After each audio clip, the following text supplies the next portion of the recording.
Bom, então começar a nossa aula aqui, pessoal.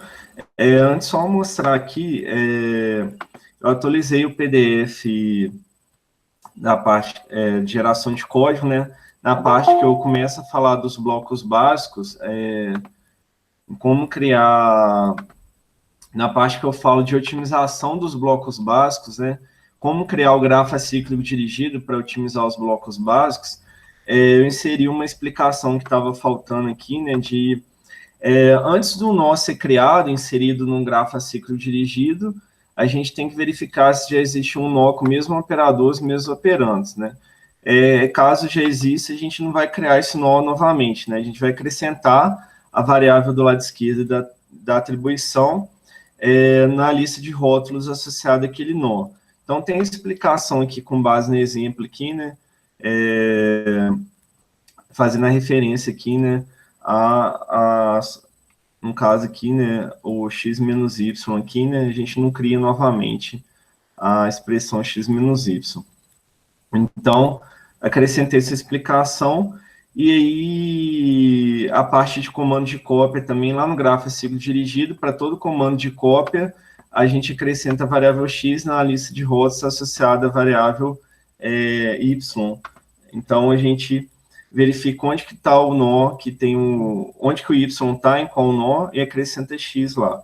Então, é a forma de lidar, né, na hora de construir o grafo acíclico dirigido, de implementar essas coisas, né, subexpressão em comum e a questão de cópia aí. E também acrescentei aqui um processamento que a gente faz depois para eliminar as subexpressões incomuns, né, mas eu vou voltar nisso aqui na aula, né, agora na explicação das otimizações que a gente vai realizar em sequência em um código de 3 endereços. Bom, então, qual que é a ideia aqui? A gente vai pegar aqui um código do Quicksort, né? Já está aqui o grafo de fluxo de controle construído, e aí a gente vai realizar as seguintes otimizações. A gente vai realizar as seguintes otimizações, pessoal. Eliminação de subexpressão comum local, né, a primeira, então a gente vai fazer nessa ordem. Eliminação de subexpressão comum local, a segunda, propagação de cópia local, terceira, remoção de temporários, a quarta, eliminação de código morto local, a quinta, eliminação de subexpressão comum global, a sexta, propagação de cópia global, a sétima, eliminação de código morto global, oitava, desdobramento, propagação de constante, nona, variável de indução e redução de força, e décima, movimentação de código para fora de loop. Então, a gente vai aplicar essas otimizações passo a passo aqui, em todos os blocos básicos do grafo de fluxo de controle e no grafo de fluxo de controle inteiro, né? Existem otimizações, o que é local, né? Lembrando, em cada bloco básico, e global é no grafo de fluxo como um todo. Então, é o seguinte, a gente vai começar aqui, né, de cima aqui para baixo, né, analisando o bloco B1 aqui, tá? Então, como é que a gente elimina a subexpressão comum local, pessoal? A gente tem que construir aquele grafo acíclico dirigido, né, aquele grafo que a gente constrói para cada bloco básico. Então, o que eu vou ter aqui? No caso aqui desse primeiro bloco básico, eu vou ter um grafo acíclico dirigido desse tipo aqui, ó. M0, que eu tenho que é uma variável M, né?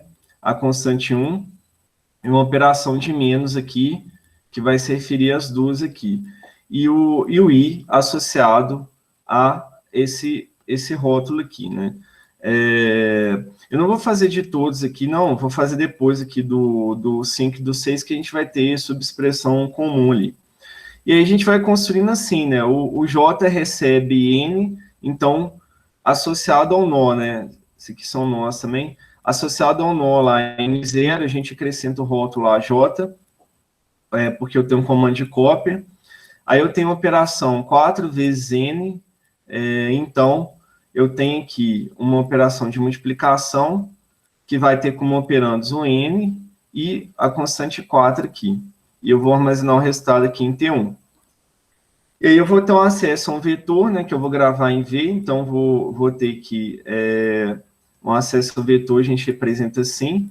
Aí eu tenho as variáveis aqui, no caso o A0, né, que é o vetor que eu estou acessando, o T1, que é o índice dele, né, isso é armazenado lá no nó do grafo, né, qual que é o índice, e no caso aqui, desculpa, aqui é o lado direito, né, AT1, e quem vai receber esse valor aqui vai ser V, né? Então, V recebe o valor do vetor na posição T1. Aí, à medida que a gente vai construindo esse grafo, a gente tem que ver se não existe subexpressão comum, né?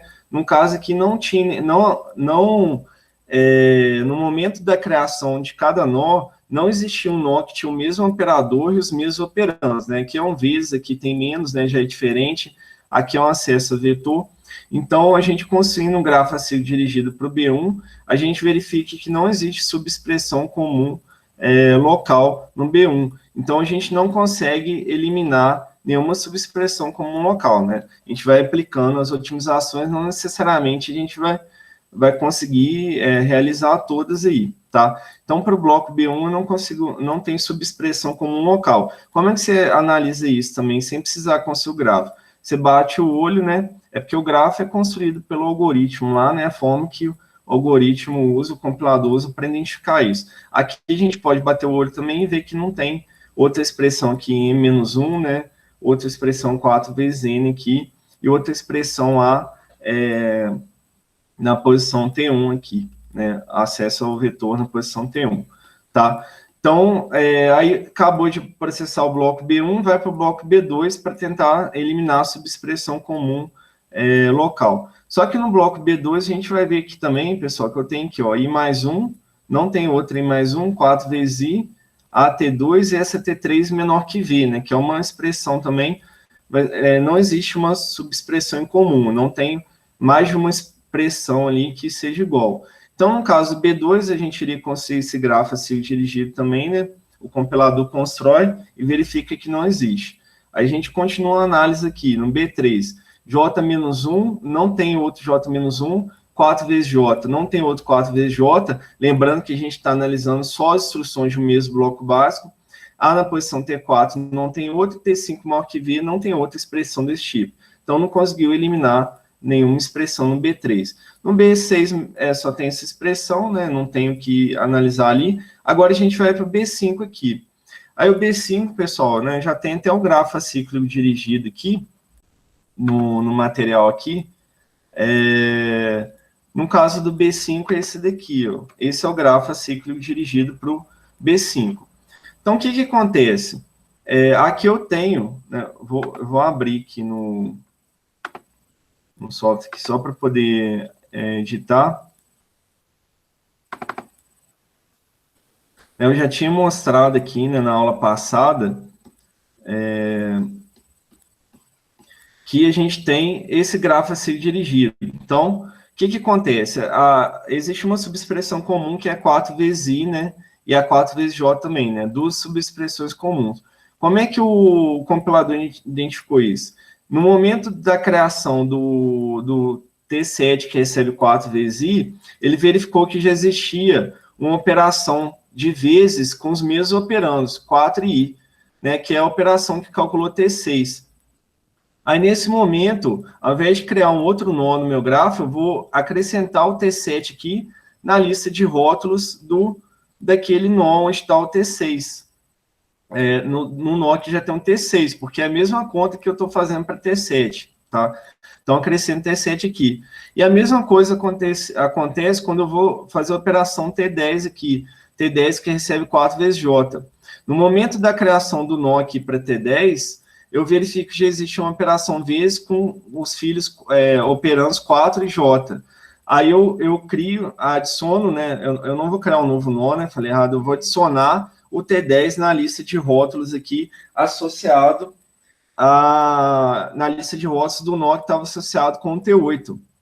Então, eu acrescento T10 aqui. Aí, depois que a gente acaba de construir esse grafo, a gente realiza o seguinte processamento. Vai percorrendo todos os nós, para todo nó que tiver mais de um temporário, né? E não, considerando só temporários, a gente elimina todos os temporários. deixando exceto 1, né? Eliminando todos exceto 1. Então, aqui eu eliminei o T7, deixei o T6. Então, qual que é o efeito de eliminar T7? Eliminar a linha do cálculo T7. E onde tem T7 para frente no código, eu vou substituir por T6. E a mesma coisa para o T10. Eu elimino um T10, eliminando a conta dele, e onde tem referência T10, eu substituo por T8. Se eu tivesse uma variável junto com os temporários, eu eliminaria todos os temporários e manteria a variável. E aí a lógica é a mesma. Eu elimino as contas que gravam valores naqueles temporários, e todo o uso daqueles temporários é substituído pelo uso da variável, né?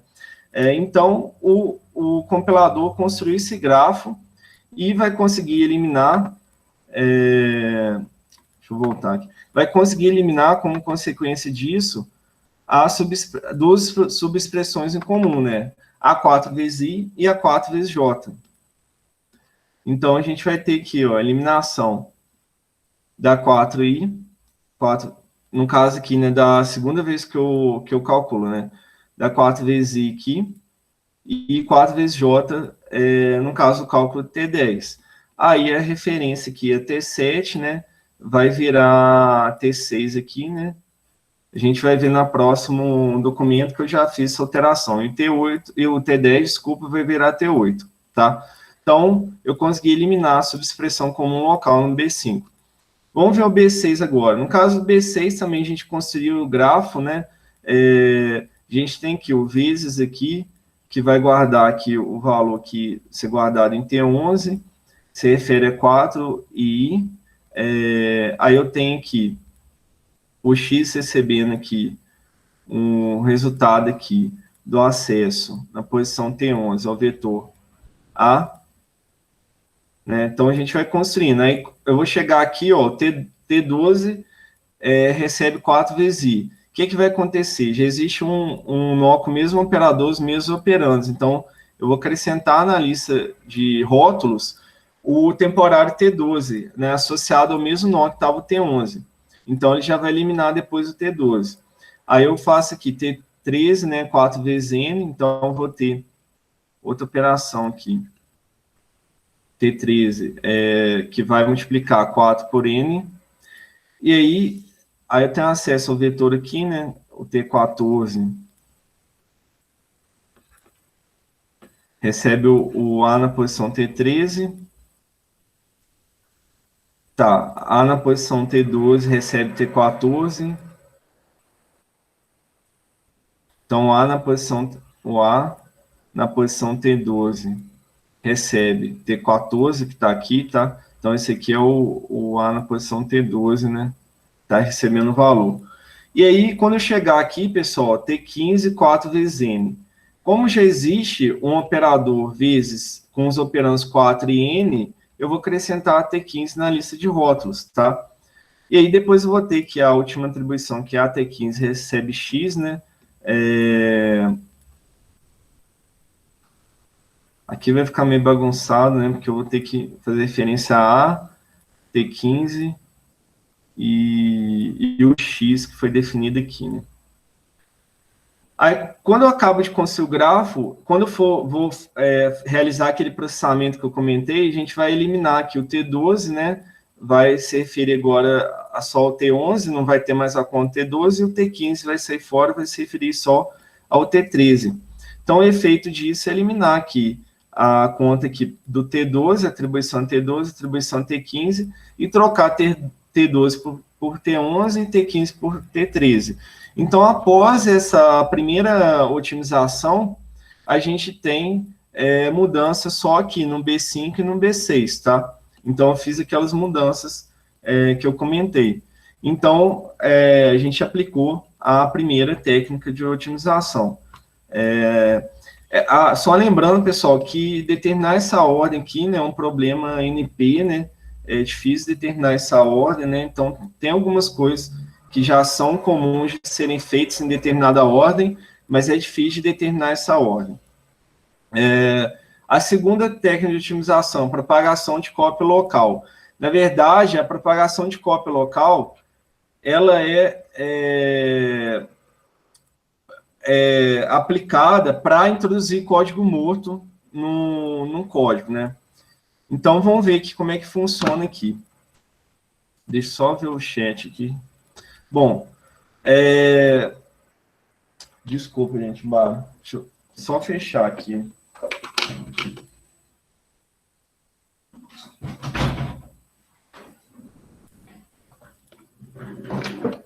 Bom, como é que funciona a propagação de cópia local? É quando eu tenho uma cópia desse tipo, e ao invés de... e toda referência, depois, todo o uso de J, eu iria substituir o uso de J por N. Ia colocar um N no lugar do J, né? A ideia é verificar, por exemplo, se eu substituir uma referência a J, por exemplo, supondo que fosse J aqui por N, verificar se o J não vai ser mais usado depois, eliminar o código um código morto, né, que seria essa cópia do J. Na verdade, essa propagação de cópia, ela geralmente identifica código onde eu estou usando só uma variável, um temporário, para guardar um valor ali para as próximas instruções. Eu não uso para mais nada, né? Ele só, na verdade, ele só é usado para transmitir um valor, copiar mesmo um valor para a próxima instrução. Aí, nesse caso, eu poderia substituir não precisar usar essa variável a mais, né? Mas tem que ter cuidado, que é um caso bem específico, né? Então, é o seguinte, no caso aqui, eu tenho uma cópia, né? Eu vou analisar para cada cópia que eu tiver no bloco básico, se eu consigo propagar aquela cópia dentro do bloco básico.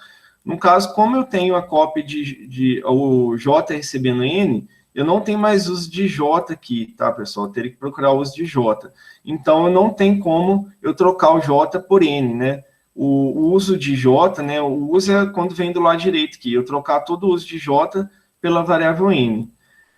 Só lembrando que eu só posso fazer isso se nem J nem N forem alterados no meio do caminho, né? Eu só posso trocar J por N. Então, por exemplo, eu fiz a cópia ali de J para N. Aí lá nas 5 instruções para frente, eu estou usando J aqui no lado direito aqui de uma atribuição. Se nesse meio tempo aqui nem J nem N foram alterados, aí eu posso trocar o J por N, mas só nesse caso, porque se um dos dois tivesse sido alterado, eles já não são mais iguais, tá? Então, a gente tem que ter esse cuidado aqui, né? No intervalo, não pode ter sido alterado, né? No caso aqui, eu não tenho como propagar a cópia do J, tá? Então, lembrando que eu só vou avaliar isso para cópia. Aqui eu tenho uma cópia também, mas não tem como propagar, porque já está no final do bloco aqui, né? Do V aqui. Aí eu tenho a cópia aqui de T3 e do bloco aqui, né? Do V aqui. Aí eu tenho a cópia aqui de T3, né? Só que, nesse caso, pessoal, assim, geralmente, essa propagação de cópia, não falei questão de temporário, mas geralmente ela é aplicada à cópia de variáveis, porque a gente vai querer manter os temporários, né? Porque eles vão ser usados em outras otimizações, né? Então, aqui no caso, né, dessa otimização de propagação de cópia, a gente vai avaliar só cópia de variáveis, de uma variável para outra. A gente não vai avaliar a cópia de uma variável para o temporário, né, ou o contrário aí. Então, a gente, no caso aqui, existe uma cópia, só que a gente não vai propagar essa cópia, tá? Não vai entrar no nosso caso aqui, que a gente vai estar analisando. É só por questão das outras otimizações utilizarem depois o temporário para melhorar o código também. Então, a gente iria atrapalhar as outras otimizações. Então, no caso do B2 aqui, não tem como propagar a cópia. No caso do B3 também, pessoal, você teria cópia aqui para o T5, mas é o mesmo caso que eu falei, que eu acabei de falar, né, aqui do T3, a gente não vai propagar a cópia. O B4 não tem que analisar. Aí o B5 aqui. O B5, a gente tem cópias aqui envolvendo aqui variáveis, né? Então, tem uma cópia aqui. Então, a princípio, a gente poderia tentar propagar essa cópia para cá, porque tem um uso de X aqui, tá? Mas por que eu não posso propagar a cópia para o A na posição T8 recebe X, pessoal? Porque nesse meio do caminho eu tenho uma atribuição a T6, que é o lado direito aqui. Então, a gente não pode esquecer disso. Eu só posso propagar a cópia, eu só poderia usar, ou seja, né, o que eu estou querendo dizer? Eu só poderia usar o AT6 aqui, no lugar do X, se não houvesse atribuição nem a X nem a T6 no meio do caminho, só que há atribuição a T6 aqui, né? Então, eu não posso propagar a cópia. E no caso temporário, né, a gente, na verdade, a gente vai remover esse temporário com a próxima otimização. A gente não vai propagar essa cópia aqui. A gente tem uma outra otimização que é feita no grafo a ser dirigido, que vai remover o T9 aqui. Então, do B5, né, eu poderia só tentar essa aqui, que não vai poder ser feita. No B6 eu tenho também o mesmo caso aqui, ó, X recebendo A na posição T11. Só que, novamente, eu não posso propagar a cópia aqui, pessoal, porque o A na posição T11 foi alterado no meio do caminho. Então, eu não consigo mexer no meu código, tá? Essa otimização aí, né, de propagação de cópia local, ela não alterou o meu código de 3 endereços, tá? Aí a gente continua na nossa lista, deixa eu voltar aqui, né? Agora a gente vai para 3, que é remoção de temporários, né? Essa otimização ela é aplicada no grafo a ciclo dirigido para remover temporários que estão sendo usados só localmente ali para copiar um valor para mais para frente, né? Num bloco básico. Então, por exemplo, né, o que acontece? Quando a gente constrói o grafo a ciclo dirigido, né, a gente tem o seguinte, lá no gráfico que eu construí aqui para o B1 aqui, o que essa otimização vai fazer? Essa otimização 3, pessoal, ela vai pegar e analisar se existe no meu grafo a ciclo dirigido, para aquele bloco básico, um nó, onde aquele nó, né, um nó aqui qualquer, que tem associado a ele uma lista de rótulos, onde eu tenho um temporário qualquer, um ou mais temporários, e pelo menos uma variável aqui, que eu vou chamar de x.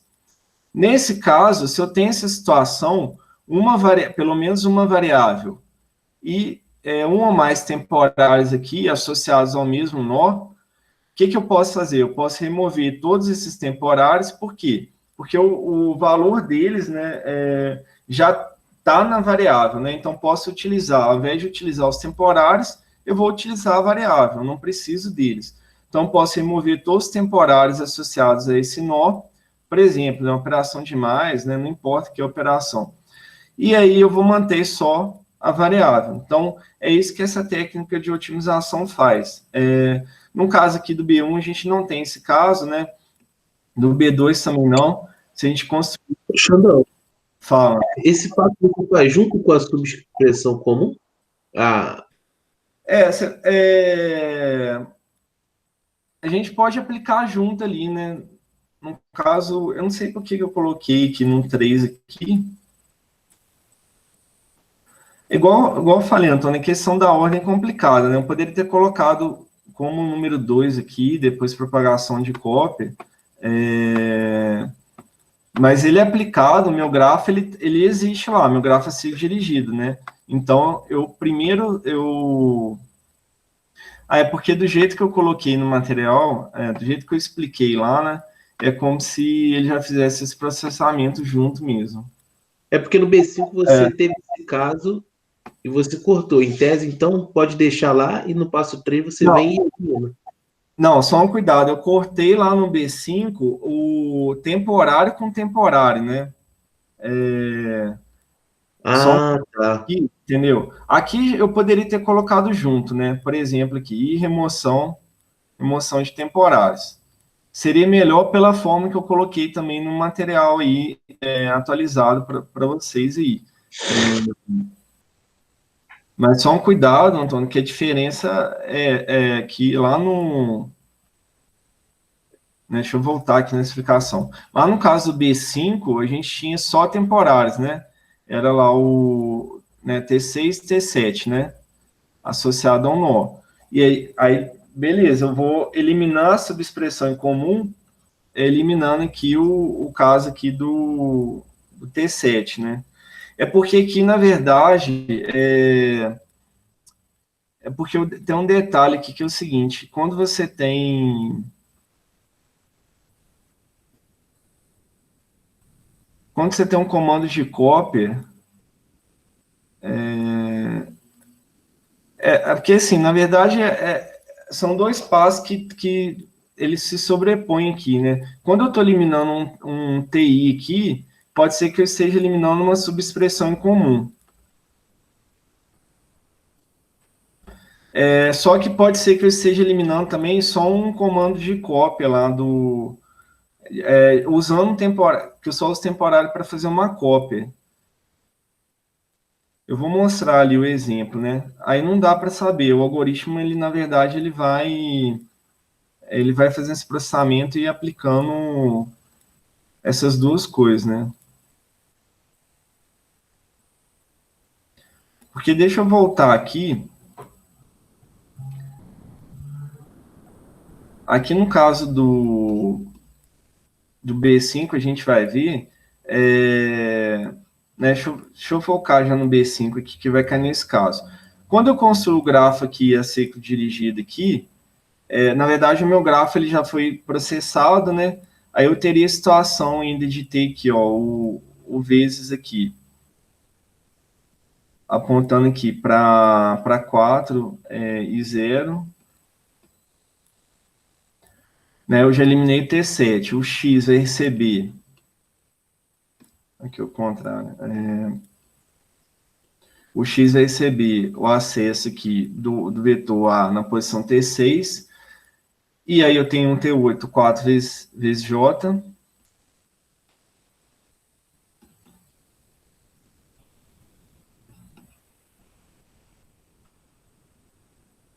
E aí tem o seguinte, o T9, ele recebe A na posição T8. Então, de novo que eu troquei, tá no lado direito aqui, né? Eu tenho aqui a referência A na posição T8, que eu vou armazenar em T9. Só que aí, depois eu faço uma cópia de T9 para AT6, aqui, ó. Essa cópia de T9 para AT6, nesse momento eu introduzo o AT6 na lista de rótulos aqui, associados ao T9, tá? Então, nesse caso, a eliminação do T9 aqui vai eliminar essa cópia aqui, né? Na verdade, eu vou substituir a atribuição aqui, AT6 por AT6 que recebe T9, né, vai virar AT6 que recebe T8 aqui. Então, isso aqui. É porque tem esse detalhe a mais, Antônio, que... tá, pessoal? Quando eu tenho uma eliminação de um temporário com uma variável, pode ter sido por ser uma conta em comum, ou pode ter sido, por exemplo, né, se fosse uma variável associada uma variável y aqui associada aqui ao vis aqui. Aí seria o caso de uma subexpressão em comum. Desculpa, eu não saberia se seria o caso de uma cópia, né? No caso aqui, quando é cópia, ele tem que pegar o valor lá de T9, né, associado a T9, que é que o A na posição T8, e colocar no lado direito da variável lá que está sendo atribuída aqui, né? Então, basicamente, eu removo T9 e a atribuição que eu tinha a T9 passa a ser a atribuição de AT6, tá? Então, ele tira aqui o T9 aqui, eu não preciso desse T9 só para passar o AT8 para AT6. Então, ele faz esse processamento junto da eliminação de subexpressão comum, né? Ele só precisa ter o cuidado de verificar se é uma cópia para passar isso para frente. Aí, o efeito disso, né, é colocar essa atribuição aqui, né? Vai ficar o AT8 aqui. Então, a gente tem que ter esse cuidado, né? Que é muito parecido que eu estou eliminando a subexpressão comum Quando é só temporário, né, aí a gente está eliminando a subexpressão comum. Quando é temporário e variável junto, pode ser que seja uma subexpressão comum, mas pode ser que seja um comando, uma cópia que pode ser eliminado. E aí a gente tem que avaliar, né, no grafo a ser dirigido, toda essa questão aqui, tá? Então, só que a gente tem que ter um cuidado que é o seguinte, pessoal. Aí entra uma análise global aqui. Eu não posso remover esse temporário T9, né? Aí é um detalhe. Eu não poderia remover o T9 se ele estivesse sendo usado no sucessor aqui, ó, do B5, que é o B2. Na verdade, né, vai para o B2, B3. Então, se algum desses blocos aqui, B2, B3, B4 e B6, tivesse usando T9, eu não poderia eliminar o T9, tá? Então, é um detalhe a mais aí que tem que ser verificado. Que é o caso aqui do T3. Por que eu não posso eliminar o T3? Porque o T3 é usado... Não, desculpa. Eu poderia eliminar o T3 aqui, né? Falei besteira. O T3 entra nesse caso. Ah, não, desculpa, gente. É porque eu... aqui eu vou matar o T3 de novo. Eu poderia eliminar o T3 aqui.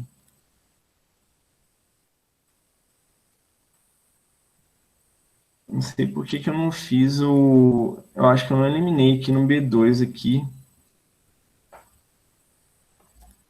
Deixa eu ver aqui. Eu não tinha aplicado no T3 aqui.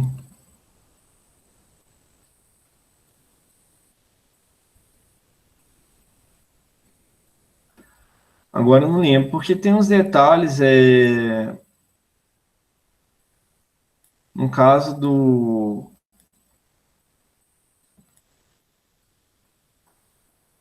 essa remoção de temporário, pessoal, vamos fazer a análise... essa análise aqui, né? Considerar uma cópia aí dentro do bloco básico, né?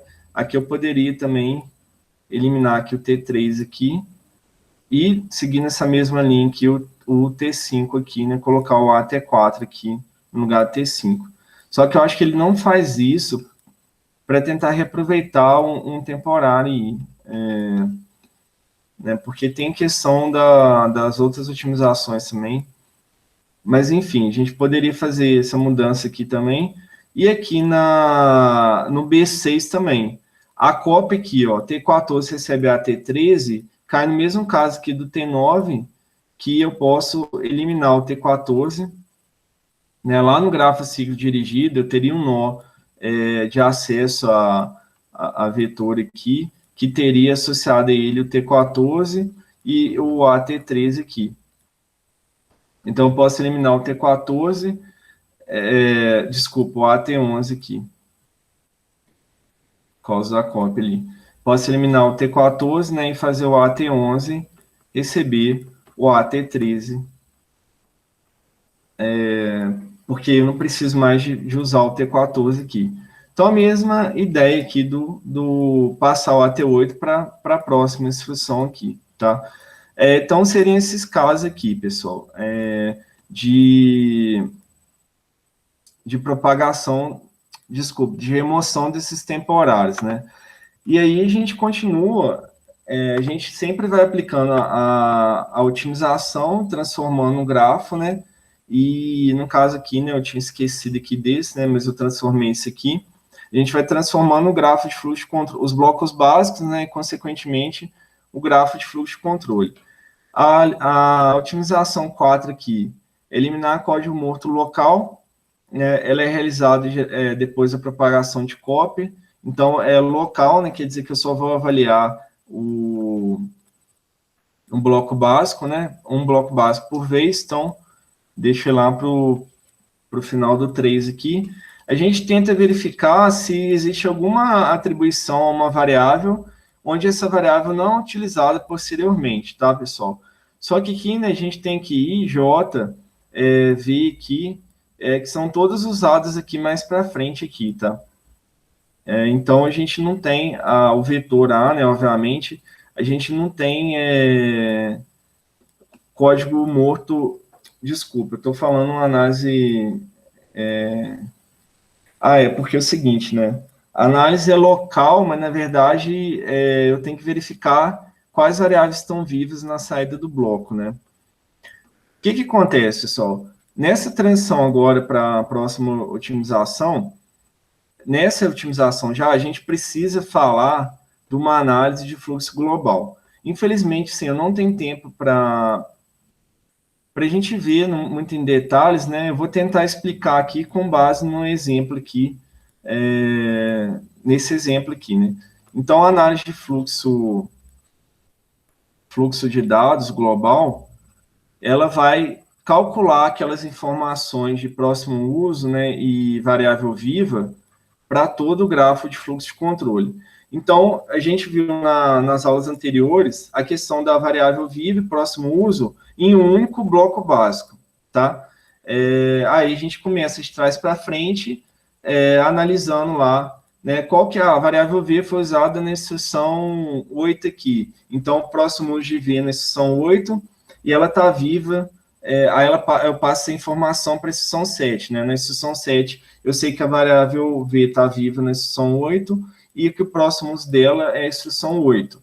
E eu vou passando essa informação de trás para frente. Então, agora, o que a gente vai fazer? A gente vai pegar e analisar quais variáveis estão vivas entre um bloco e outro. A gente vai analisar quais variáveis estão vivas na saída e na entrada de cada bloco.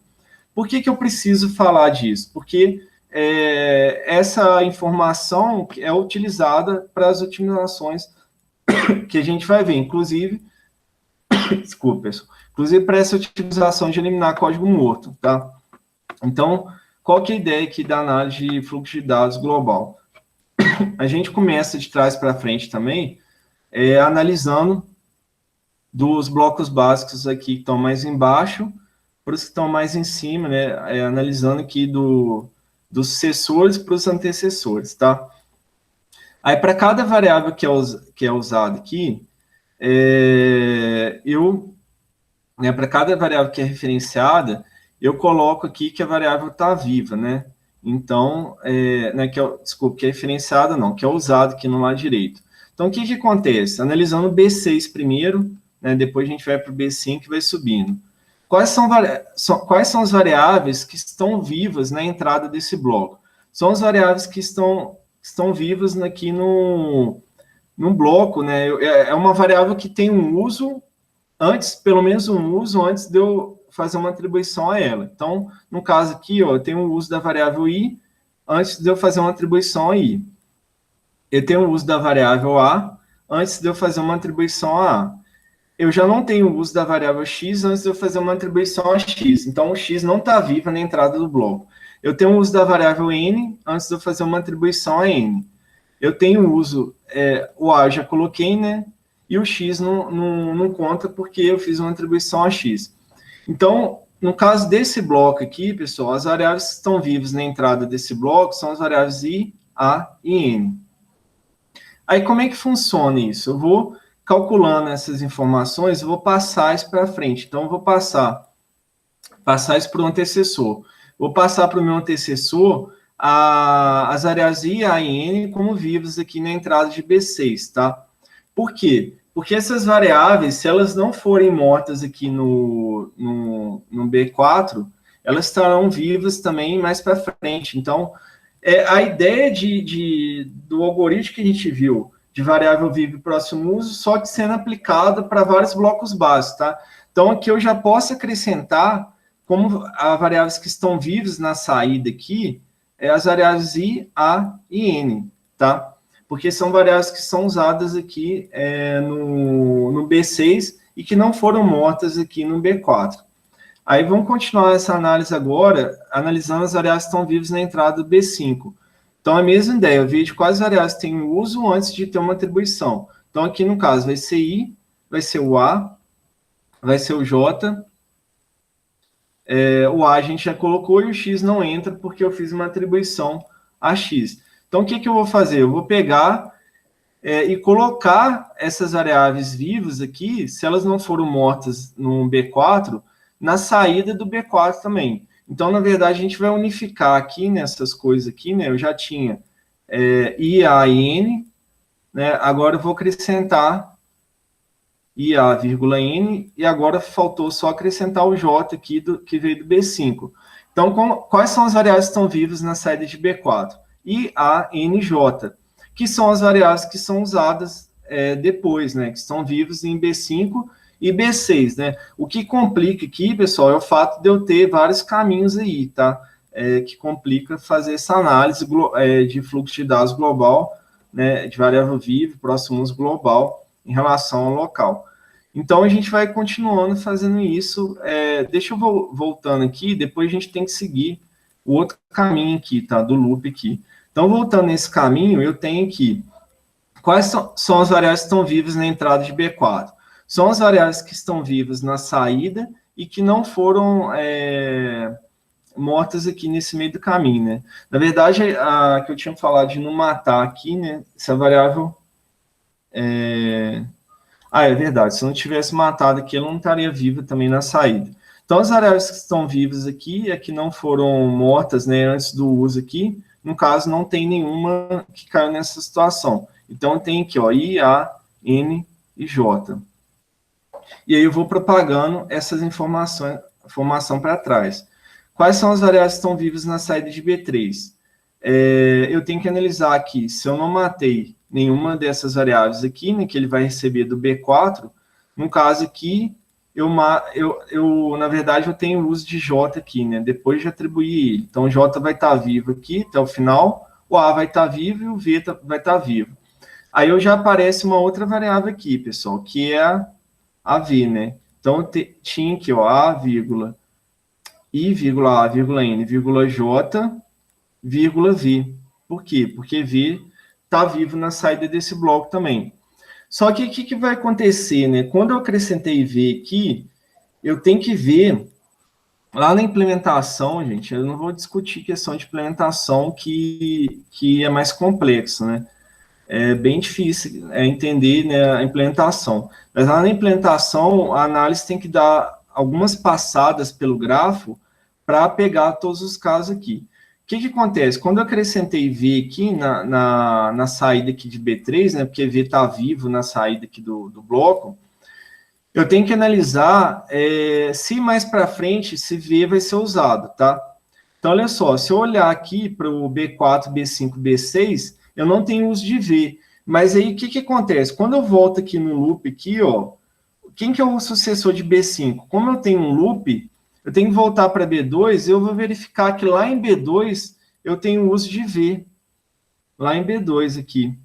Então, qual que é o efeito disso? O efeito disso é que agora eu passo a acrescentar V na lista aqui de variáveis vivas na entrada e saída desses blocos que eu já analisei. Então, V vai estar vivo na entrada aqui, por causa do uso, né, na volta aqui de B5 para B2, no uso lá em B2.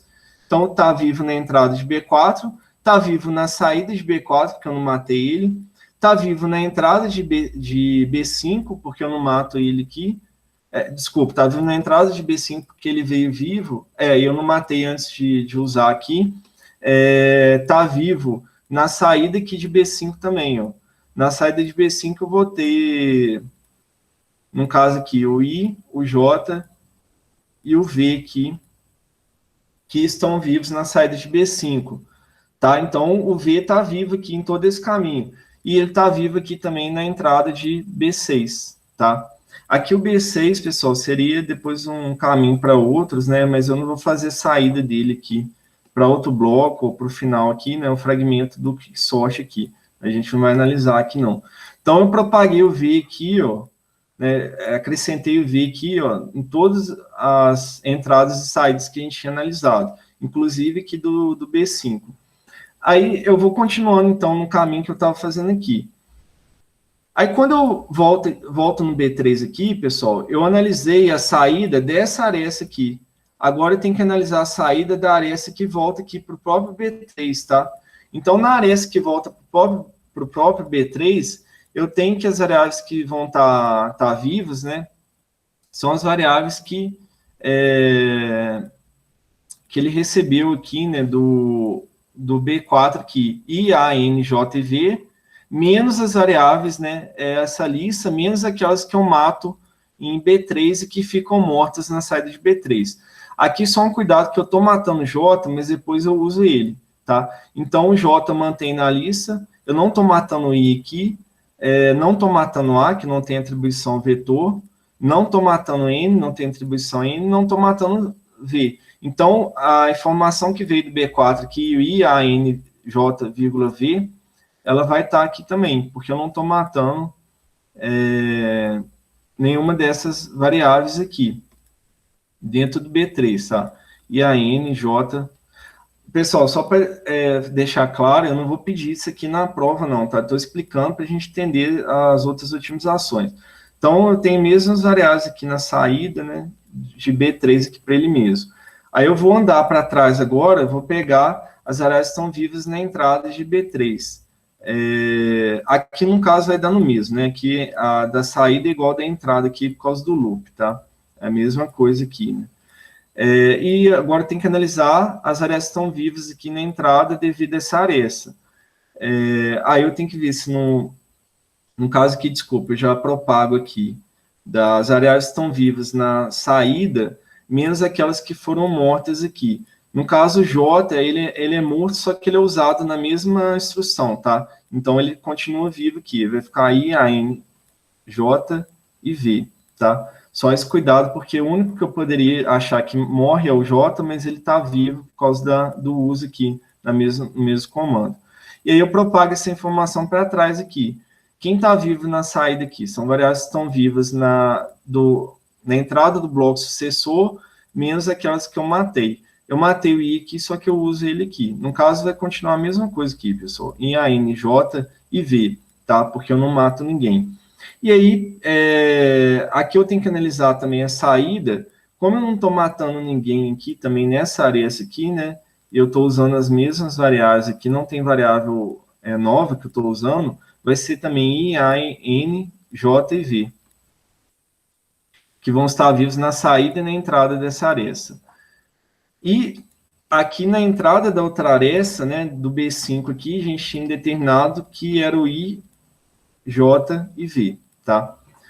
Só falta agora determinar a entrada da aresta que vem do B1, né, no caso aqui, vai ser todas as variáveis mesmo, porque o I não é morto aqui, I, A, N, J e V. E aí, variáveis estão vivas na saída de B1 aqui, tá? Então, eu tenho que ver quem que eu não matei aqui em B1, né, que é usado posteriormente. No caso aqui, eu mato V, eu mato J e mato I, tá, pessoal? Então, tem que ter um cuidado aqui. Só vai estar vivo na saída aqui o A e o N, tá? Porque eu matei I, J e V. Então, dado que eu fiz essa análise global, né, a gente analisou aí todos esqueci de ver, analisou tudo que está vivo na entrada e na saída de cada bloco.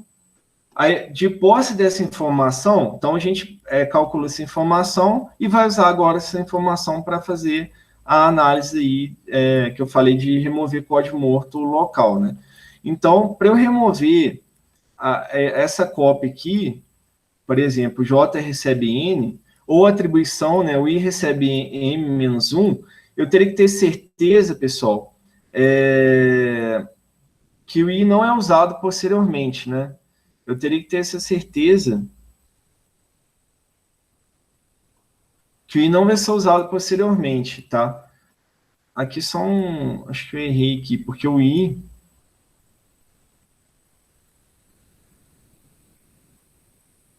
Não, quando ele mata dentro do bloco, tá?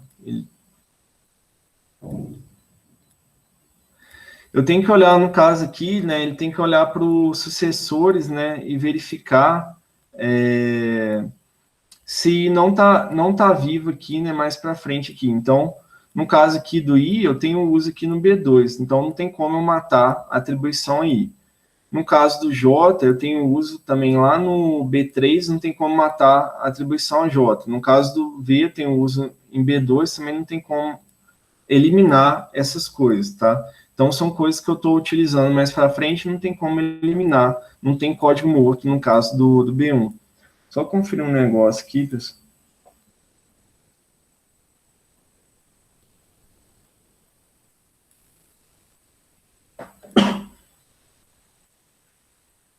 Ah, desculpa, gente, porque aqui no caso é o seguinte, quando ele mata aqui o I, o J e o V, essa informação ia propagar para depois, né, para o bloco anterior aqui, né, não iria ter que na entrada o I, o J e o V como vivos, tá? Mas na saída eles estão vivos aqui. É porque é de trás para frente, né? Eu tenho que ver quais variáveis eu matei dentro do bloco para propagar isso para o bloco antecessor e não para o sucessor. Então, aqui no caso, na saída, é a mesma coisa que eu tenho aqui. I, A, N, J e V. É só conferir, isso mesmo.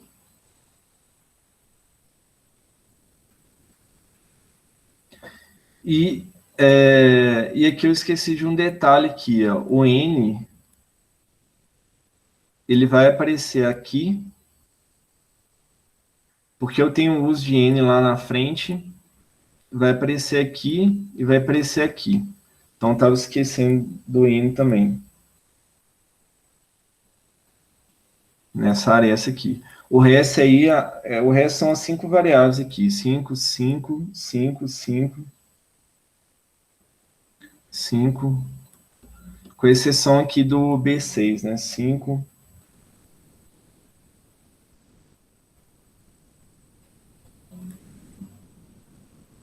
Tá, agora tá certo. Porque é o seguinte, pessoal, quando eu mato aqui, né, eu estou propagando essa informação de trás para frente.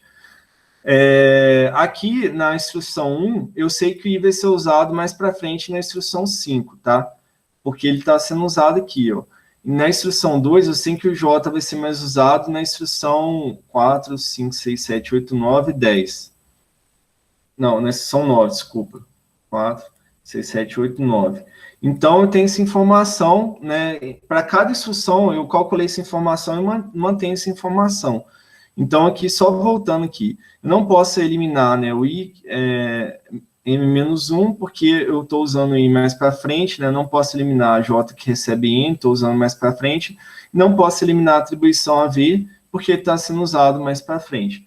Então, eu só vou eliminar um código, o código é morto quando realmente eu tenho a garantia de que ele não é utilizado em nenhum dos possíveis caminhos dos fluxos de execução, tá? E aí, essa análise é feita para cada bloco básico, né? Aqui, no caso, a gente não vai conseguir eliminar código morto nenhum, pessoal, porque essas variáveis, né, só analisa as variáveis aqui, elas são usadas todas para frente aqui, tá? Então, não consigo eliminar né, aqui no caso no caso de array, pessoal, acho que o array, ele sempre é propagado também, mas ele fica vivo, né, durante a duração do loop aí, tá? O array também, que eu esqueci, gente. Ele fica vivo durante a duração do loop aqui. Porque que, na verdade, né, eu não sei qual posição que eu estou matando aqui, né? Às vezes eu matei uma posição que não é a que eu estou usando lá na frente, né? No caso de vetor é diferente aqui, né? A análise, eu não posso matar um vetor por causa de uma atribuição a uma posição que eu fiz nele, a uma posição dele. Então, eu vou analisando para cada bloco básico a questão de se a variável vai ser usada posteriormente ou não. Então, no caso dessa otimização número 4 aqui, né, a gente não consegue mudar o código, né? Agora a gente vai ver a questão da subexpressão, só que vai ser subexpressão comum global, para verificar se existe, né, uma subexpressão comum global. Então, eu vou manter aqui, pessoal, nessa página aqui, depois a gente volta e vê a modificação, para a gente poder analisar aqui o fluxo de dados aqui. No caso de uma subexpressão comum global, precisa analisar em todo o grafo de fluxo de controle, né, questão de subexpressões iguais aí. Então, o que eu tenho que fazer? Eu tenho que verificar se existe, né, com base em percorrendo mesmo os blocos básicos e todos os caminhos possíveis de execução do grafo, eu preciso verificar se O 4 vezes I, calculado aqui no T2 aqui, ó, vou destacar em verde aqui, né? Então, eu tenho aqui, ó, 4 vezes I, eu preciso verificar se esse 4 vezes I é uma subexpressão em comum com o T6 aqui, 4 vezes I. Como é que eu determino isso, pessoal? Eu preciso analisar se para todos os caminhos possíveis entre a atribuição a T2 e a atribuição a T6, não foi feita alteração à variável I, tá? Então, eu preciso saber, né, no caso 4 é uma constante, não vai ser alterada, né? A minha análise aqui consiste em identificar se não foi feita atribuição à variável I. Então, a pergunta que a gente quer responder é se a variável I foi atribuída, né? Só que o que complica a minha análise? É o fato de eu ter vários caminhos possíveis de execução, tá?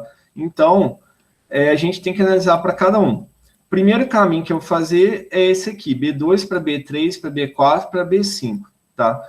Então, no caminho aqui de B2 para B5, seguindo essa ordem, eu não tenho que em B2 aqui, não tem atribuição aí. Em B4, desculpa, em B3 eu não tenho atribuição aí também. Em B4 eu tenho o uso de I, não tem atribuição aí. E eu chego aqui em B5, tenho né, a mesma conta de novo, só que aí eu não posso ainda afirmar que uma subexpressão é comum, né? Eu só preciso verificar a questão dos loops aqui. Então, outro caminho possível é B2 para B2, né, uma ou mais vezes, para depois ir para B3, para seguir até B5. Então, no caso aqui, pessoal, eu tenho que o cálculo de T2 vai para frente aqui, incremento I, e calculo o T2 de novo, 4 vezes I. Só que o que acontece? Quando eu calculo 4 vezes I de novo, tudo bem que o I pode ter tido incremento. Só que num caminho para chegar até B5, né, na verdade, eu só tenho um caminho para chegar até B5, que é B2, B3, B4 e B5. Esse caminho de alteração no loop aqui, ele vai continuar repetindo B2, só que eu não vou chegar até B5. Então, o caminho que eu tenho aqui para chegar de B2 até B5 é B2, B3, B4, B5. E nesse meio do caminho, em B3, eu tenho um loop também. Só que esse loop, ele não está alterando a variável I, tá? É um loop de B3 para B3, não fez alteração na variável I. Depois que eu garantir que todos os fluxos de execução entre B2 e entre T2 recebe 4 vezes I, T6 recebe 4 vezes I, não alteraram I, então, como I não foi alterado, é uma subexpressão comum global, tá? Então, no caso aqui, eu vou poder eliminar T6 porque eu vou usar o valor de T2 que foi previamente calculado. Então, a gente tem uma subexpressão comum global. E aí, a mesma análise eu vou aplicar aqui, ó, na questão do T4, que calcula o 4 vezes J, e o T11, que calcula o 4 vezes J aqui, né? Aqui tá... Ó, desculpa. Aqui, desculpa, gente. É o T8 que calcula o 4 vezes J, o T11 é o caso do T6 aqui, né? Eu esqueci de falar. O T11, pessoal, que calcula 4 vezes I, ele é uma subexpressão comum com o T2. Por quê? Porque o caminho que vai de B2, né, que tem um T2, para B6, é o caminho que passa por B3 por B4, que a gente viu que não tem alteração à variável I. Então, eu tenho também T11, que recebe 4 vezes I, com uma subexpressão comum global, né? Na verdade, eu tenho que colocar aqui, né, subexpressões comuns globais, né? Vai ser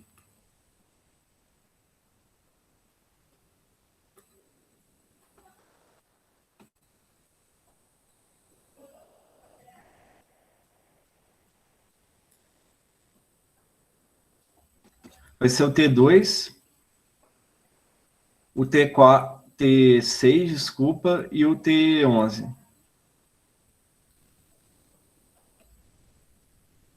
Então, são essas atribuições, né, onde tem atribuição T2, T6 e T11, tá? Então, vou tirar o T6 e o T11, vou usar o T2 no lugar deles.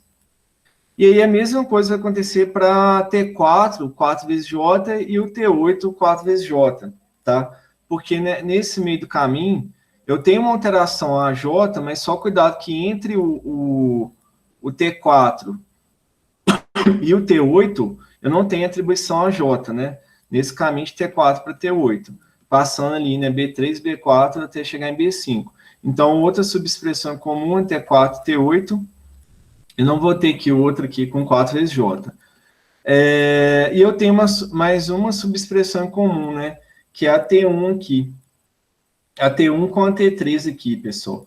Porque T1 eu fiz aqui 4 vezes N, e depois eu não fiz atribuição a N aqui, tá? Desde B1, analisando os loops aqui também, tá? Eu não faço atribuição a N até chegar no T13. Então, o outro conjunto de subexpressão comum seria o T1 com T13. A gente vai eliminar aqui o T8, né? Usar o T4, o T13 vai ser eliminado para usar o T1. Dessa forma, fazendo essas mudanças, o que eu vou ter? Eu vou ter esse grafo aqui, esse código atualizado. Então, lá no T6, virou T2, saiu a conta do T6, né? Lembrando aqui que eu tinha a conta que fazia T6. A conta do T6 vai ser a conta do T6, do T8, do T11 e do T13 aqui, pessoal. Tá? Aí vai ficar assim. Aquelas contas, né, eu já não preciso fazer mais, porque você salta o T2 e o T4, né, no caso aqui do 4 vezes J, e o T1, no caso, 4 vezes N. Então, dessa forma, eu já consegui eliminar aí mais 4 subexpressões em comum, tá? E aí a gente vai fazendo essas otimizações. A próxima é a eliminação de... Só destacar aqui, no que eu tirei aqui. Eliminação... Não, desculpa, é propagação de cópia global, né? Então, aqui a gente eliminou todas essas subexpressões aqui em comum. No caso da propagação de cópia global, né, aquela questão que eu falei de tentar verificar se uma variável está sendo usada só para passar um valor para frente, né? Então, no caso aqui, a gente não tem a gente não pode propagar, por exemplo, o valor do J, porque o J está sendo alterado aqui, né? No loop aqui. Então, a gente tem aquela questão de não poder ter nenhuma alteração nem de J nem de N no meio do caminho, só que o J é alterado aqui. E a mesma coisa aqui, no caso do V... Não, no caso do V, pessoal, eu poderia aplicar...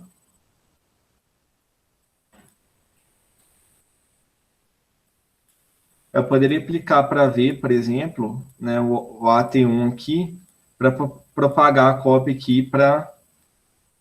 Deixa eu ver se eu... na pressa eu não fiz isso, não.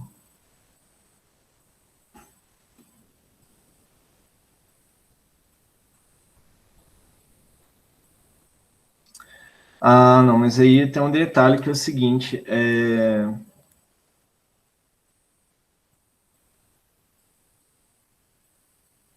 Ah, tá. Aqui é o seguinte, pessoal, porque no caso de vetor complica, né? Eu não posso propagar a cópia aqui do V para frente, usar o AT1, porque eu tenho uma atribuição vetor A, né? Num caminho aqui que passa por B5 aqui.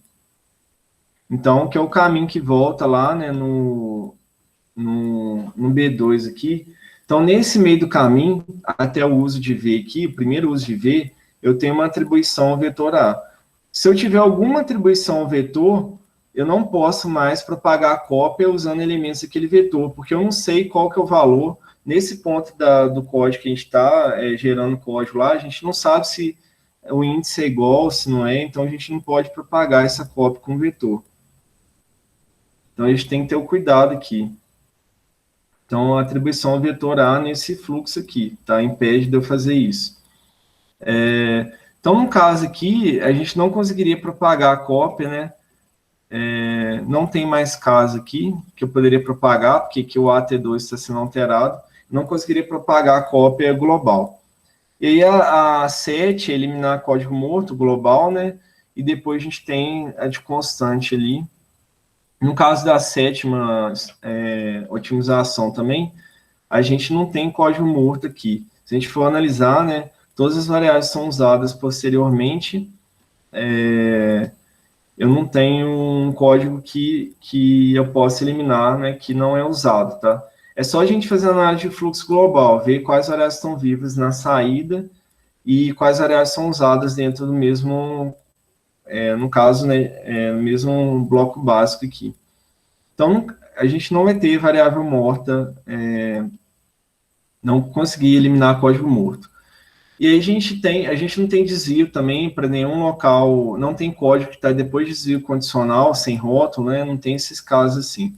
E aí a gente vai para as últimas otimizações, né? Que é propagar constante, desdobrar constante, né? Que é fazer a conta, por exemplo, se eu tenho essas contas assim, o compilador vai fazer a conta e julgar o valor do resultado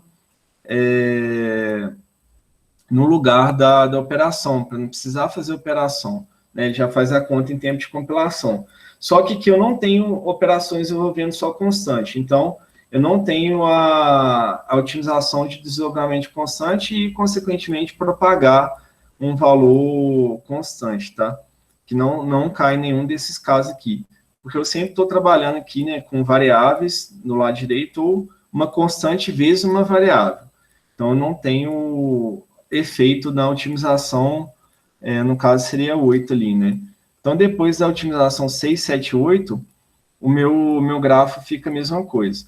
Aí agora vai ter uma mudança aqui. A 9 a 10, pessoal, a questão lá deixa eu voltar aqui, né? Variável de indução e redução de força, que está relacionado com a movimentação de código, para a gente fechar. O que é uma variável de indução? Uma variável de indução é aquela variável que ela aumenta por um valor constante a cada interação do loop. Ela aumenta ou diminui por um valor constante, né? Então, por que é importante determinar uma variável de indução?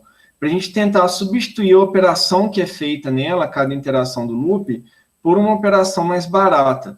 Ou até mover, caso dê também, para mover a operação, algumas operações dessa variável para fora do loop, tá? Então, no caso aqui, o compilador tem que analisar, né, para os loops que eu tenho aqui, para cada loop aqui, quais variáveis estão aumentando ou diminuindo de uma quantidade constante, tá, pessoal? Então, no caso aqui, a gente vai ter as variáveis I e J. Por quê? Quando a gente tem um loop, né, geralmente, o índice, né, isso aí não tem regra, né, geralmente a gente anda num loop, né, com o índice aumentando ou diminuindo uma quantidade, né, por exemplo, de 1 em 1, ou decrescendo de 1 em 1, ou aumentando de um valor fixo, 2 em 2, 5 em 5, não importa. Se a gente cair nesse caso de ter uma variável, né, no caso que é a variável I, aumentando de uma quantidade fixa a cada interação do loop, a gente consegue, em alguns casos, simplificar as expressões que aparecem, né, nas quais I aparece. E até o cálculo de I, né? A gente consegue simplificar o cálculo de I e outras expressões que I participa. Então, no caso aqui, o I está aumentando de 1 em 1, tá? Como é que eu sei isso, né? Por causa dessa atribuição aqui, que eu estou fazendo no loop. E o J está decrescendo de 1 em 1. Então, eu afirmo aqui que o I é uma variável de indução, né? Só colocando aqui para vocês lembrarem, aumenta de 1 em 1, e o J está diminuindo de 1 em 1. Então, são as duas variáveis de indução que eu tenho, tá? Se a gente for analisar aqui, eu não tenho mais variáveis de indução nos loops, né? Bom, então o que acontece, pessoal? O compilador, de posse dessa informação, ele vai ver se ele não consegue simplificar uma conta. No caso aqui, qual conta que eu tenho envolvendo o I, né? Além do incremento dele, né? Que no caso aqui eu não consigo simplificar, né? Uma operação eu tenho que incrementar de 1 em 1. O compilador vai tentar simplificar essa expressão aqui, T2 recebe 4 vezes I. O que ele vai fazer? Ele sabe que o I aumenta de 1 em 1. Então, ele vai verificar, por exemplo, né, vamos considerar que o I começa de M-1, mas para facilitar, vamos considerar que o I começa de 1. Ele vai verificar se o valor de 4 vezes I aumenta também de um valor constante, né? Vai verificar se essa expressão 4 vezes I, ela está aumentando de um valor constante. Então, no caso aqui, para I igual a 1, pessoal, ele faz a conta e verifica lá que 4 vezes 1 vai dar 4, tá? Aí, o compilador, né, meio que simula o incremento do loop, a próxima interação faz o incremento do I e verifica que quando I é igual a 2, a conta 4 vezes 2, desculpa, é igual a 8. E aí o compilador, né, continua fazendo mais umas análises e ele verifica o seguinte, que para toda interação do loop, a quantidade 4 vezes I, ela vai aumentar de um valor 4 aqui, pessoal. Ela vai aumentar de 4 em 4. Tá? Então, se eu sei que uma expressão aumenta de 4 em 4, eu posso tentar substituir, nesse caso aqui eu vou conseguir, né, substituir uma multiplicação por uma soma, tá? Então, a ideia é a seguinte, eu vou trocar aqui essa expressão T2 que recebe 4 vezes I por uma expressão T2 que recebe T2 anterior mais 4, porque é justamente isso aqui que está me dizendo essa análise que o compilador fez. E eu vou ter que só ter um cuidado de inicializar o T2 aqui com o valor inicial, né? A gente vai colocar a inicialização do T2 aqui, né? Porque o I inicial é M-1, né? Deixa eu ver só como é que eu fiz aqui. E o valor de T2... Tá, porque vem depois que eu tenho que separar as contas, né? O valor de T2 vai ser 4 vezes I ali, que é o valor inicial, né? Porque né, a primeira vez que eu entro no loop, eu tenho que o valor de I é M-1, né? Então, a inicialização de T2 seria qual?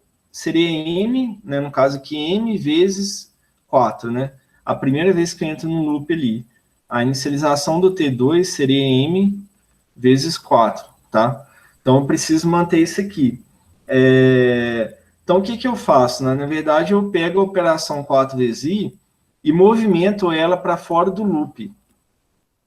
Porque agora o I não vai ser alterado a cada interação, tá? A gente vai movimentar e jogar para fora do loop aqui, colocar no bloco B1. O que eu vou ter vai ser duas mudanças, então. A troca da operação de vezes, né, do 4 vezes I por T2 que recebe T2 mais 4 e acrescentar a inicialização, né, que vai ser o T2 que recebe 4 vezes I. Que é a inicialização da variável T2, né, do valor de T2. Então, depois a gente vai ver transformação ali. Dessa forma, pessoal, eu consigo, né, porque o que acontece? Eu ficaria ali com B2 assim, ó. O meu novo B2 teria a conta que T2 4 vezes I e T2 que recebe T2 mais 4. Só que eu poderia mover essa conta para fora do loop, porque o I não está sendo alterado mais dentro do loop aqui do B2, tá? Então, eu posso tirar essa conta aqui, 4 vezes I, colocar em B1. E o mesmo raciocínio que a gente vai aplicar no caso do J aqui. No caso do J, né, a gente identificou lá que ele diminui de 1 em 1, então o compilador, né, foi fazendo as contas aqui, e, por exemplo, né, o J começou de N, né? Para J igual a N, ele viu que a conta lá do T4, no caso, né, daria 4 vezes N, né, 4N aqui. Aí, quando eu diminuir uma unidade, né, J igual a N menos 1, o meu T4 vai ser 4 vezes N menos 1, que vai ser 4N menos 4. Aí, quando eu diminuir para N menos 2, eu vi que o valor de T4 é 4 vezes N menos 2, que é igual a 4N menos 8. E assim vai. Então, o que o compilador identificou? Que existe uma mudança aqui, né, para cada interação, de menos 4 menos 4 unidades aqui na expressão. Então, dessa forma, ele consegue substituir a conta aqui, T4, 4 vezes J, né, por T4, que recebe T4 anterior menos 4. E a inicialização vai ficar T4, que recebe 4 vezes J na inicialização.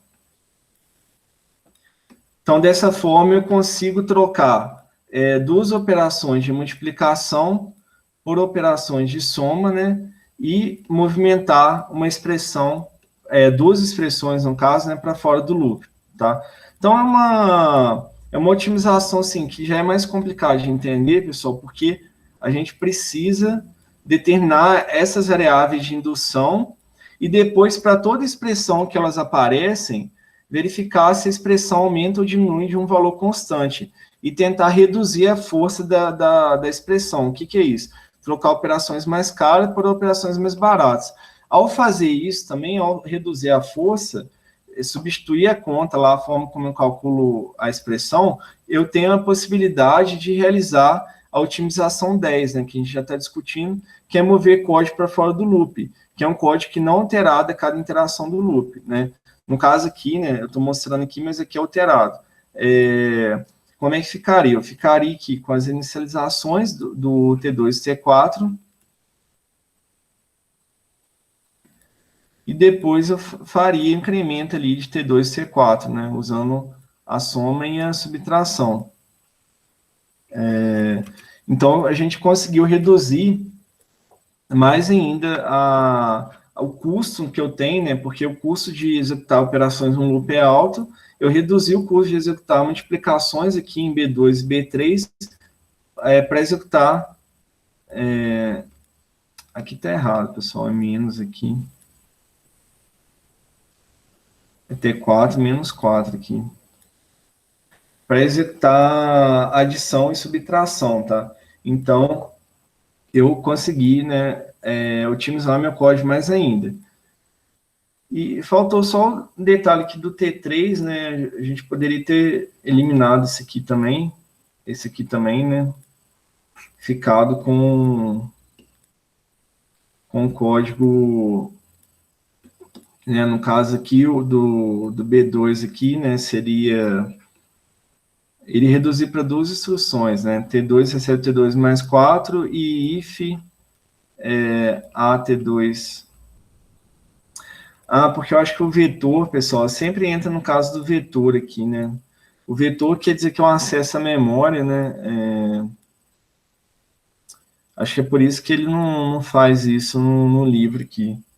Quando é acesso à memória, o vetor não é uma variável que a gente entende que já está num registrador, já foi alocado para... na verdade, eu posso... conferir, que eu posso entender que eu já fiz a alocação de registrador também, né? Bom, vamos considerar, né, que a variável, desculpa, o A na posição T2 seria alocado em um registrador, né? E ele é testado depois aqui no desvio condicional, né? E a mesma coisa o AT5, o AT4 ali, ele estaria num registrador que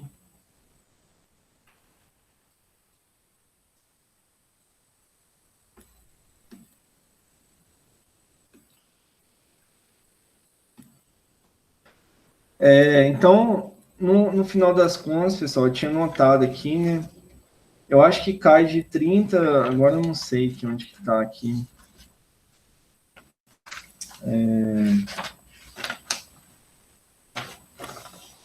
Pessoal, acho que... né, o código original tinha 30 instruções, a gente ficou com 18 aqui, tá? Considerando, sem mudar aqui o T3 e T5, né? E trocou uma multiplicação e uma soma dentro do loop por uma soma, né, e uma subtração, uma multiplicação por uma subtração. Então, a gente tem um ganho muito grande aí, né, o código já está bem menor do que o código de 3 endereços original. Então, foi só para dar uma ideia, pessoal, que existem várias outras otimizações, né, mas o que que eu queria mostrar aqui como as otimizações vão modificando o código e alterando o código de 3 endereços gerado originalmente com base no código-fonte, alterando esse código de 3 endereços para um código de 3 endereços bem melhor, né, bem mais otimizado, tá? E aí a gente utiliza, né, o que a gente viu na aula passada e nas outras aulas, né, que são informações, o grafo de fluxo de controle, né, fluxo de dados global e informações e também construir o grafo a ser dirigido para cada bloco básico, né. Então, esse exemplo é só para tentar fechar mesmo, né, a parte de otimização. Assim, quem dera tivesse mais tempo para a gente ver com calma, né, outras otimizações, né, e até mostrar lá como é que é na prática, lá, por exemplo, no LLVM, né, que é interessante ver os efeitos das otimizações, né, num exemplo real, num compilador real, tá, mas aqui é só para a gente fechar essa parte de otimização. E a gente entra na última parte da matéria, pessoal, que é a parte de alocação de registradores, né? Então, a gente vai começar a discutir hoje, vai ter a aula de quinta para fechar a matéria. Na terça que vem, a nossa aula de revisão, né, para a prova de quinta, tá? Então, deixa eu só abrir que eu vou mandar isso aqui para vocês, o material de...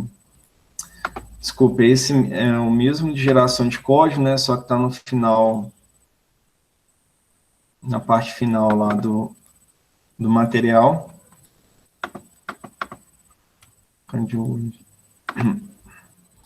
Bom, então é o seguinte, pessoal.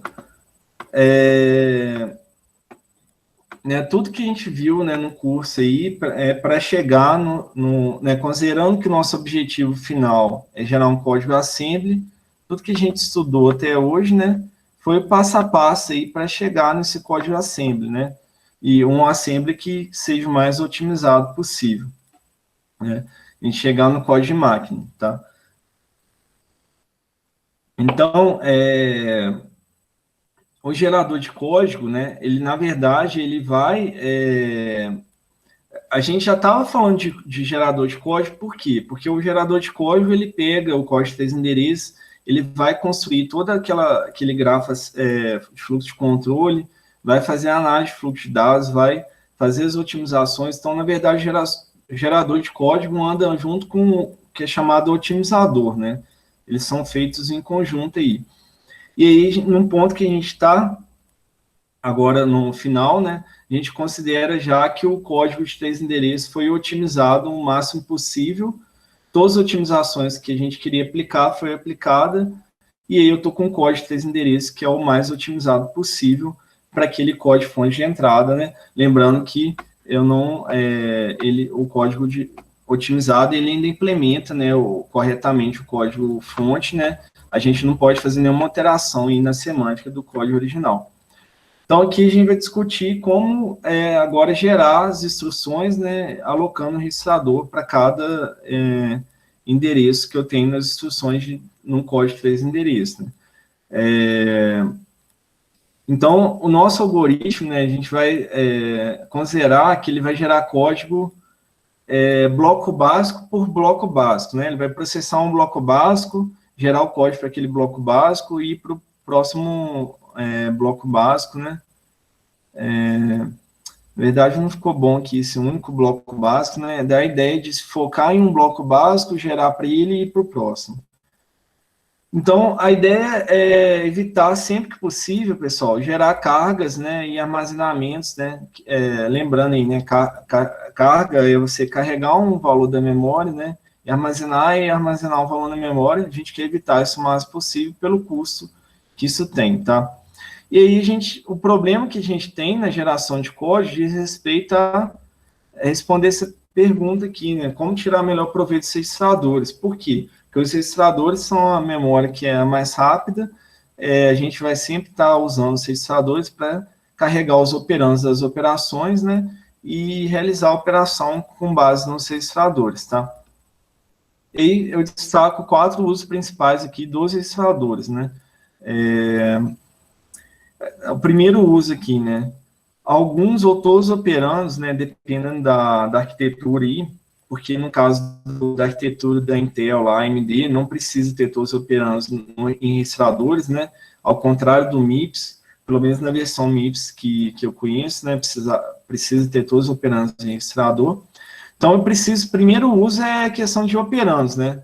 Os operandos devem estar, pelo menos um operando em registrador. Outro uso, né? O registrador são bons temporários para conter o resultado de uma subexpressão, né? Então, estou fazendo uma conta de uma expressão maior, o resultado da subexpressão, ele vai ser armazenado no registrador, tá?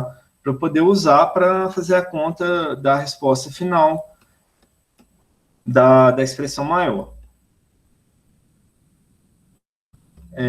Outro uso do registrador, eles são usados para conter valores globais, né? Por exemplo, índice de loop, né? Ou variáveis globais, né? Ou variáveis globais também. Então, eles podem conter valores globais aí, um outro uso, né? E eles são usados pelo próprio ambiente de tempo de execução para auxiliar no gerenciamento de memória, né? Exemplos aí, né? Gerenciamento da pilha, né? Lá no MIPS, lá o SP, né? O FP, Stack Pointer, Frame Pointer, gerenciamento de ponteiros também, tá? A gente usa uns registradores para trabalhar com ponteiros. Então, qual que é a grande questão, pessoal? Eu tenho várias necessidades e todas elas são concorrentes, né? Ou seja, eu preciso do registrador para várias coisas, só que o número de registradores é limitado, né? Então, essa é a grande questão aí. Por isso que né, tem toda uma área de pesquisa para saber como alocar, atribuir registradores, né, da melhor forma possível. Então, isso aqui eu tinha falado, né?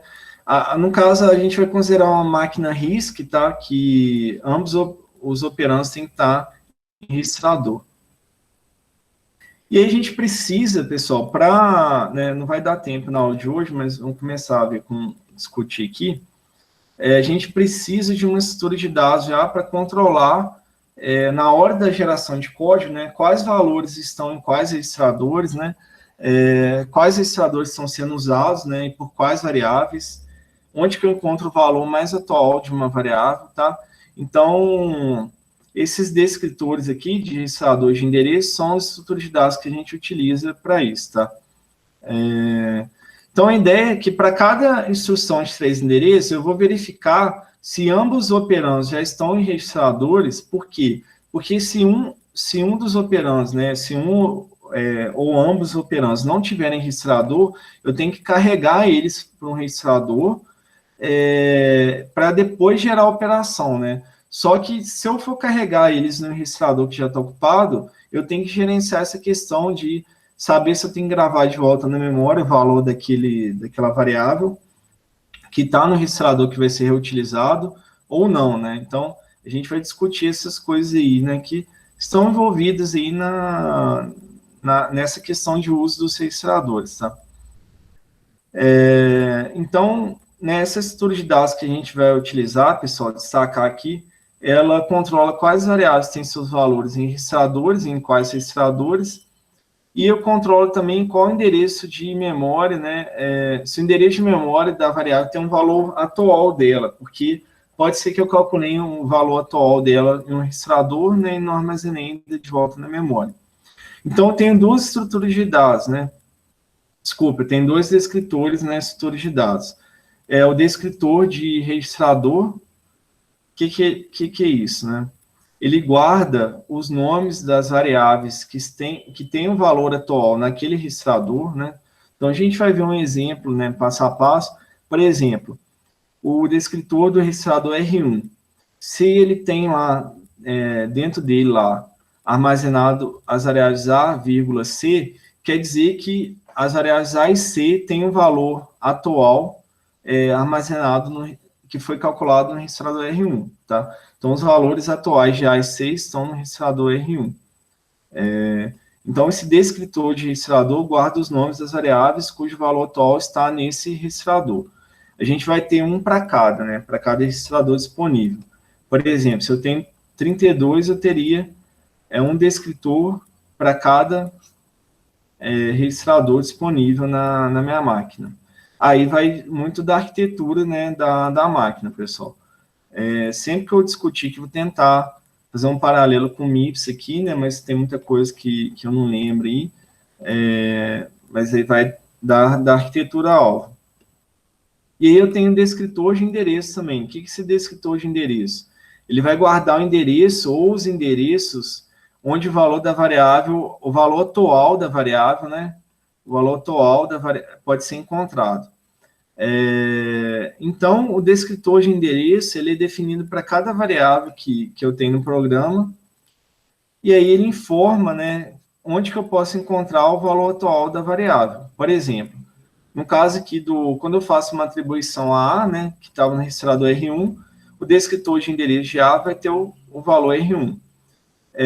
O de B, por exemplo, poderia ter um valor que é R16, e o de C vai ter o valor R1 também, tá? Que é isso que está sendo falado ali também no descritor de registrador, que o valor atual de C tá ali. Só que pode acontecer também de eu ter o valor, na verdade, a gente pode considerar, por exemplo, que o valor mais atual de D, por exemplo, está em R3 e na memória também, no endereço de D, tá? Porque eu só carreguei o valor para D, não terei lá o valor em R3. Eu só usei o valor de D, não fiz atribuição no valor de D. A gente vai ver com calma essa questão. Então, a gente vai ter esses dois descritores que, à medida que eu gerar código, né, eles vão sendo preenchidos para controlar aí a questão de quais variáveis estão em quais registradores, né, qual o endereço de memória onde eu tenho o valor atual da variável. Dessa forma, né, a gente vai conseguir gerar o código aí de 3 endereços. Aqui, pessoal, tá o documento antigo aqui, esqueci, deixa eu só abrir o atual aqui, só para eu falar mais um.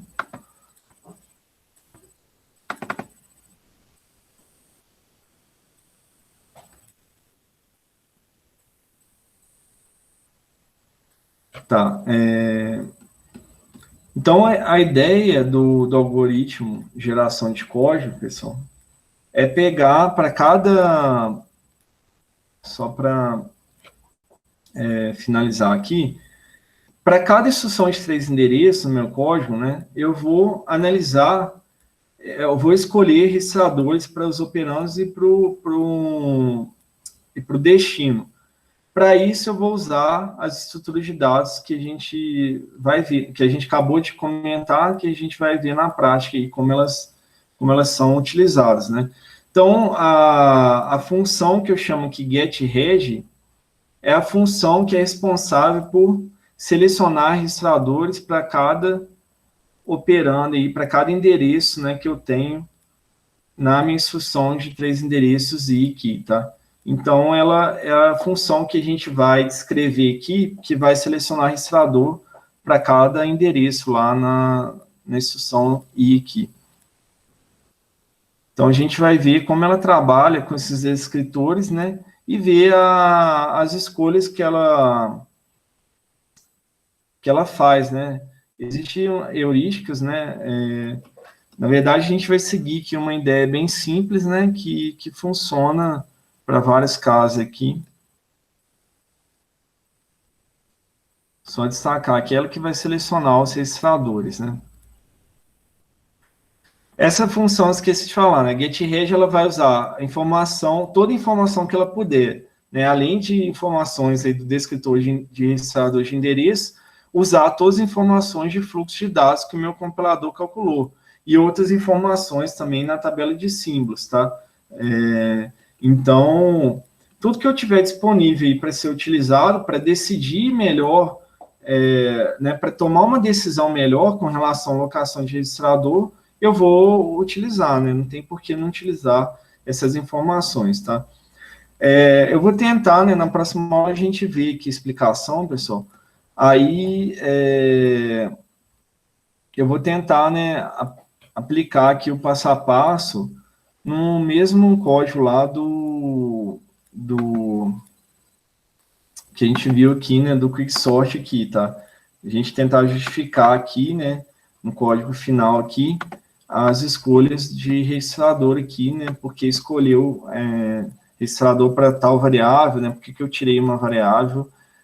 Então, eu vou tentar ilustrar desculpe, o algoritmo aqui de geração de código com base nesse código também, tá? E aí a gente fecha a matéria, né? A gente vai ter visto aí a alocação, né? Falar de mais uma outra técnica, né? Tem várias técnicas, mas não dá para a gente comentar muito de de ver muitas técnicas aí. Alguma dúvida, pessoal, na questão que a gente viu hoje aí, nas otimizações, e aí na aula que vem a gente vai ver melhor essa parte dos escritores aí. Alguma dúvida? Acho que não. Essa parte aí do código otimizado, até pelo menos a parte local, a gente já tinha visto, né, nas outras aulas. A parte do global mudou só um pouco, né? Mas assim. A parte do global que foi a novidade aqui, né, Antônio? Porque a gente precisou calcular, né, tudo que está vivo aqui na entrada e na saída, né? No caso de acesso a vetor, né, como exemplo tem vetor, então complica um pouco algumas coisas, né? Mas depois vocês dão uma passada de novo aí para ver. Na verdade, né, as técnicas que vocês precisam entender, né, é a questão da subexpressão comum, né, a eliminação de código morto, que é um código que não tem efeito, né, são as técnicas principais. Essa da variável de indução também é interessante, né, mas é mais difícil também de cobrar, né, por envolver aí, coisas relacionadas à análise global, né. Uhum. Depois vocês dão uma passada de novo aí no material também para ver as técnicas que a gente comentou, né. Beleza. Beleza. A prova é quinta que vem, né? A prova é quinta que vem, a entrega da lista é para terça, né? E aí na terça a aula de revisão. Beleza. A prova vai estar tipo a lista, porque tem umas questões meio grandes aí. As últimas lá são meio grandes. Não, aquelas questões grandes não é difícil de pedir na prova, né?